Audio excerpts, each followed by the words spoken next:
Hello everyone, welcome back to the channel. So in today's video we are going to talk about how long Binance actually takes to verify your ID.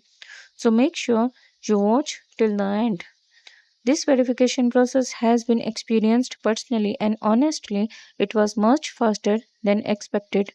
Binance says it can take up to 72 hours, but in reality it got verified really quickly within just 10 to 15 minutes after submitting the documents.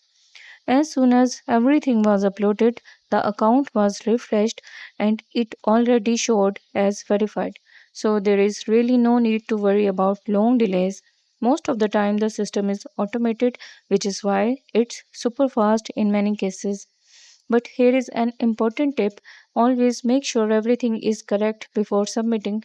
Double check your details and ensure your documents are clear with no blur, glare, or shadows. Also, avoid handwritten or unclear documents because only proper official and printed IDs are accepted. So, overall, even though Binance mentions up to 72 hours, in real cases, most users get verified within a few minutes if everything is done properly. Thanks for watching till the end.